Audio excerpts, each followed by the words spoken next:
Between 1939 and 1945, the Nazis killed about 6 million Jews and millions of other civilians throughout Europe.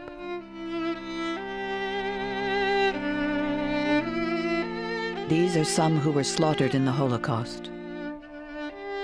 A generation lost forever.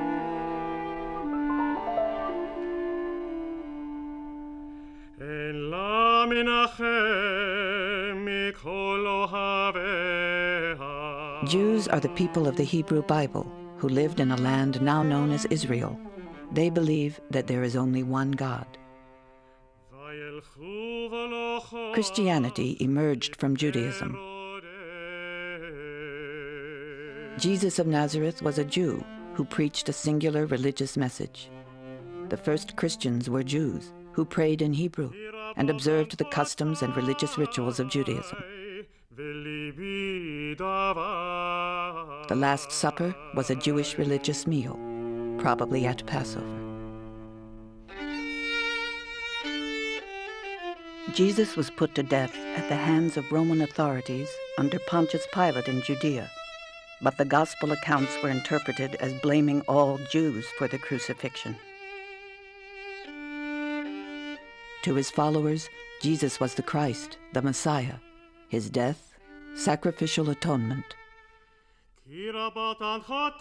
Most Jews believed the Messiah had not yet come. Redemption was not at hand.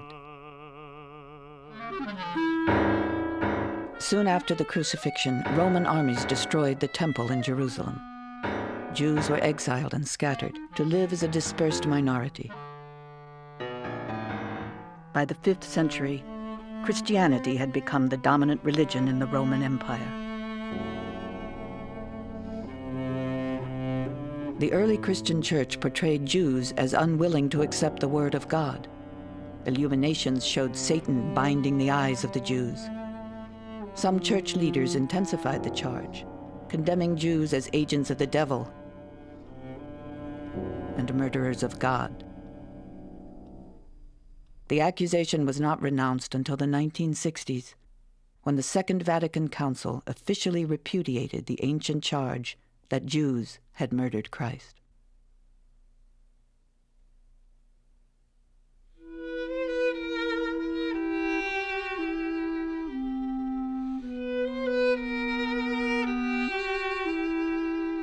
For centuries, state and church laws restricted Jews, preventing them from owning land and holding public office. Guilds excluded Jews from most occupations, forcing them into pursuits like moneylending, trade, commerce.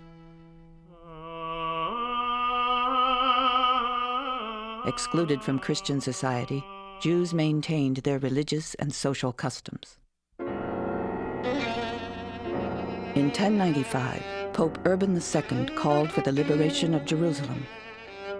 Christian crusaders set off to free the Holy Land from the Muslims. On the way, they slaughtered thousands of Jews.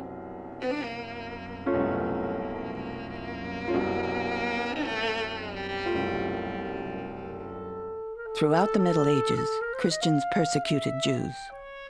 Portrayed as alien, Jews were regarded as usurers.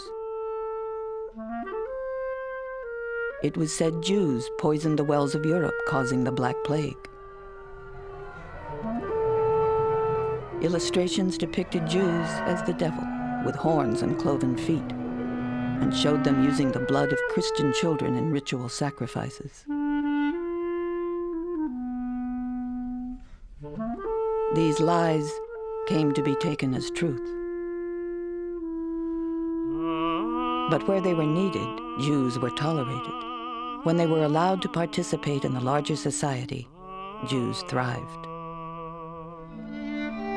In many places, secular and religious states forced Jews into segregated districts later called ghettos. England, France, Spain, Portugal, and many German states expelled masses of Jews, most of whom migrated eastward, taking with them their religious convictions and traditions. In 1517, Martin Luther attacked the Pope and corruption within his own Roman Catholic Church, beginning the Protestant Reformation. The young Luther hoped that tolerance would persuade Jews to convert. But when Jews adhered to their own religious beliefs and refused to join his new Reformed church, Luther's disappointment turned to hatred. What then shall we Christians do with this rejected and condemned people, the Jews? Their synagogues should be set on fire, and what does not burn must be covered over with earth, so that no man will ever see stone or cinder of them again. Their houses also should be razed and destroyed. All their prayer books should be taken from them. The Protestant Reformation brought no end to the anti-Jewish tradition of Christianity.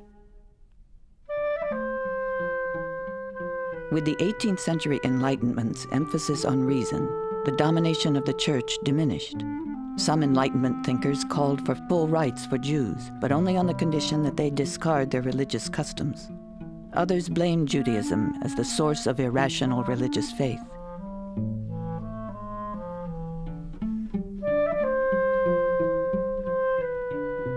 Even though many Jews assimilated socially and culturally, prejudice did not disappear. In France in 1894, Captain Alfred Dreyfus, the only Jewish member of the French Army's general staff, was convicted of passing military secrets to Germany.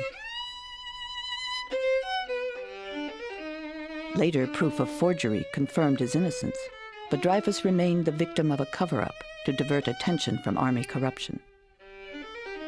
A century after the French Revolution proclaimed liberty, equality, and fraternity, giving Jews their freedom, frenzied mobs in the streets of Paris chanted, "Death to the Jews."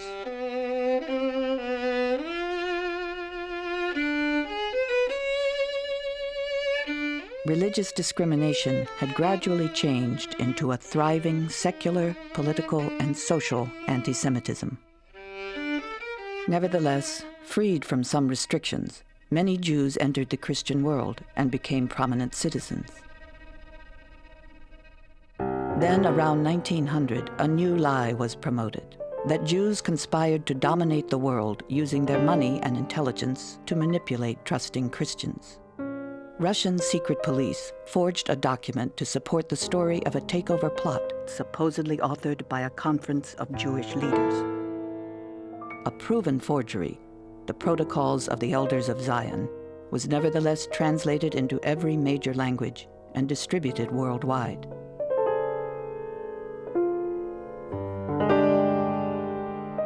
It is circulated even today, despite indisputable proof that it is a fake.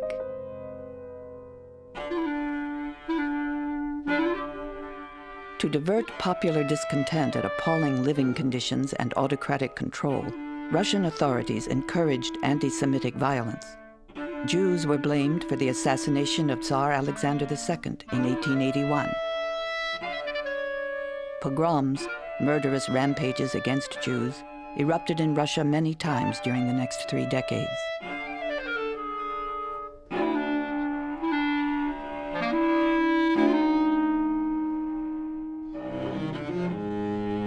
The second half of the 19th century saw the emergence of yet another kind of anti-Semitism. At its core was the theory that Jews were not merely a religious group, but a separate race, Semites, set apart because of genetically inherited characteristics. Anti-Semites believed racial characteristics could not be overcome by assimilation or even conversion.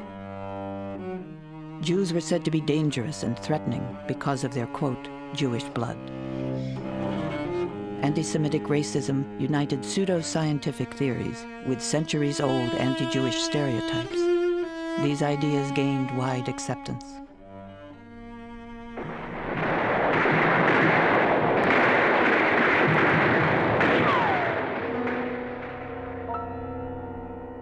The devastation of World War I, the demeaning Peace of Versailles, the hyperinflation of the 1920s and the Depression of 1929 fueled mass discontent.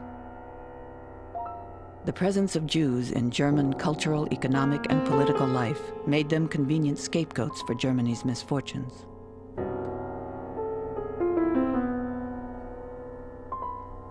Enter Adolf Hitler. Hitler viewed world history as a racial struggle for survival of the fittest. He saw Jews as the source of all evil: disease, social injustice, cultural decline, capitalism, and all forms of Marxism, especially communism. Antisemitism would become the predominant ideology of the Third Reich. Zu einem Kampfziel erhoben, geloblich diese Erscheinung aus dem deutschen Leben des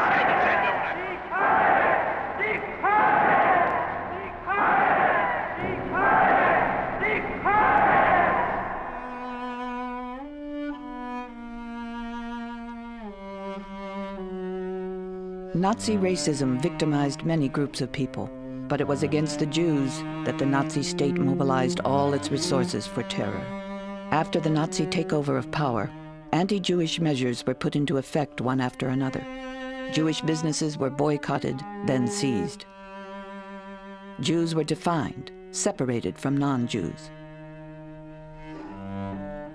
Jews were excluded from professions and studies. Jewish children were barred from schools. Jews were subjected to public humiliation. The changes, whether gradual or sudden, were incomprehensible. Few could imagine what would happen, even Jews.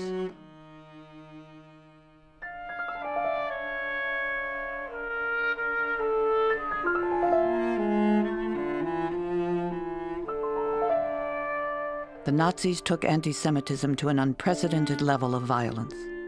Genocide, the systematic murder of millions of people deemed inferior.